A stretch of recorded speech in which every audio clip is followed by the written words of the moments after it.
जब भगवान ने अपनी माया को हटा लिया तब वहां न लक्ष्मी ही रह गई न राजकुमारी ही। तब मुनि ने अत्यंत भयभीत होकर श्री हरि के चरण पकड़ लिए और कहा, हे शरणागत के दुखों को हरने वाले, मेरी रक्षा कीजिए।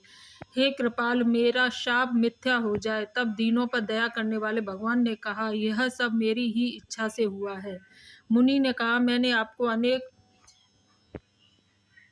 खोटे वचन कहे हैं, मेरे पाप कैसे मिटेंगे? भगवान ने कहा, जाकर शंकर के सतनाम जप करो, इससे हृदय में तुरंत शांति होगी। शिव जी के समान मुझे कोई प्रिय नहीं है, इस विश्वास को भूलकर भी न छोड़ना। हे मुनि पुरारी, शिव जी जिस पर कृपा नहीं करते वह मेरी भक्ति नहीं पाता। हृदय में ऐसा निश्चय करके जाकर पृथ्वी पर विचरो, अब मेरी माया तुम्हारे निकट नहीं आएगी।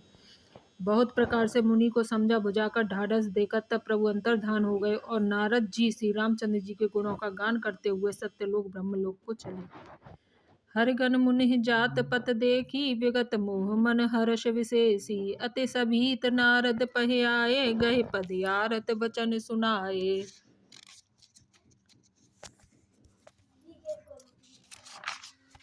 हरगन हमन विप्र मुनिराया, बड़े अपराध कीन फल पाया। श्राप अनुग्रह करु कृपाला, बोले नारद दीन दयाला। निश्चर जाय होए तुम दोऊ, वैभव विपुल तेज बल होऊ। भुज बल विश्वज तब तुम जहिया, धरहि विष्णु मनुज तनु तहिया। समर मरन हरि हाथ तुम्हारा, होए मुकुत न पुण्य संसारा। चले जुगल मुनि पद सिर नाई, भय निशाचर काल ही पाई। एक कल्प एहि हेतु प्रभु, लीन मनुज अवतार। सुर रंजन सज्जन सुखद, हरि भंजन भुवि भारि। सियापति रामचंद्र पति रज शरणम, शंकर हरि ओम। जय जय सिया राम, जय जय हनुमानी हरि की जय। मंगल भवन मंगल हारी, द्रवहु सुदशरथि अजिर बिहारी। दीन दयाल विरधि संभारी, हरहु नाथ मम संकट भारी। शिव जी के गणों ने जब मुनि को मोह रहित और मन में बहुत प्रसन्न होकर मार्ग में जाते हुए देखा, तब वे अत्यंत भयभीत होकर नारद जी के पास आए। उनके चरण पकड़कर दीन वचन बोले, हे मुनिराज, हम ब्राह्मण नहीं हैं, शिव जी के गण हैं। हमने बड़ा अपराध किया है, जिसका फल हमने पा लिया। हे कृपाल, अब शाप दूर करने की कृपा कीजिए। दीनों पर दया करने वाले नारद जी ने कहा, तुम दोनों जाकर राक्षस हो, तुम्हें महान ऐश्वर्य, तेज और बल की प्राप्ति हो। तुम अपनी भुजाओं के बल से जब सारे विश्व को जीत लोगे, तब भगवान विष्णु मनुष्य का शरीर धारण करेंगे।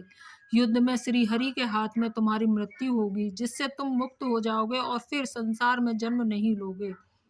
वे दोनों मुनि के चरणों में सिर नवाकर चले और समय पाकर राक्षस हुए। देवताओं को प्रसन्न करने वाले, सज्जनों को सुख देने वाले और पृथ्वी का भार हरण करने वाले भगवान ने एक कल्प में इसी कारण मनुष्य का अवतार लिया था। एह विद जन्म कर्म हरि केरे, सुंदर सुखद विचित्र घनेरे। कल्प कल्प प्रति प्रभु अवतरहि, चारु चरित नान विद करहि। तब तब कथा मुनि सहन का गाई, परम पुनीत प्रबंध बराई। विविध प्रसंग अनूप बखाने, करहि न सुनि आचरज सयाने। हरि अनंत हरि कथा अनंता, कहे सुनहि बहुविध सब संता। रामचंद्र के चरित सुहाए, कल्प कोट लग जाहि न गाए।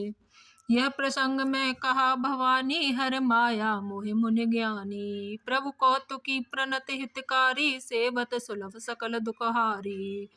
सुर नर मुनि को नाही, जय न मोह माया प्रबल। अस विचार मन माही, वजिय महामाया पते। सियापति रामचंद्र पति रज शरणम, शंकर हरि ओम। जय जय सिया राम, जय जय हनुमानी हरि की जय। मंगल भवन मंगल हारी, द्रवहु सुदशरथि अजिर बिहारी। दीन दयाल विरधि संभारी, हरहु नाथ मम संकट भारी। इस प्रकार भगवान ने अनेकों सुंदर, सुखदायक और अलौकिक जन्म और कर्म है। प्रत्येक कल्प में जब जब भगवान अवतार लेते हैं और नाना प्रकार की सुंदर लीलाएं करते हैं, तब तब मुनीश्वरों ने परम पवित्र काव्य रचना करके उनकी कथाओं का गान किया है और भांति भांति के अनुपम प्रसंगों का वर्णन किया है, जिनको सुनकर समझदार विवेकी लोग आश्चर्य नहीं करते। श्री हरि अनंत हैं, उनका कोई पार नहीं पा सकता और उनकी कथा भी अनंत है। सब संत लोग उसे बहुत प्रकार से कहते सुनते हैं। श्री रामचंद्र जी के सुंदर चरित्र करोड़ों कल्पों में भी गाए नहीं जा सकते। शिव जी कहते हैं कि हे पार्वती, मैंने यह बतलाने के लिए इस प्रसंग को कहा कि ज्ञानी मुनि भी भगवान की माया से मोहित हो जाते हैं। प्रभु कौतुकी लीलामय है और शरणागत का हित करने वाले हैं। वे सेवा करने में बहुत सुलभ और सब दुखों को हरने वाले हैं। देवता, मनुष्य और मुनियों में ऐसा कोई नहीं है जिसे भगवान की महान बलवती माया मोहित न कर दे। मन में ऐसा विचार कर उस माया के स्वामी प्रेरक श्री भगवान का भजन करना चाहिए। बोलो सियापति रामचंद्र की जय।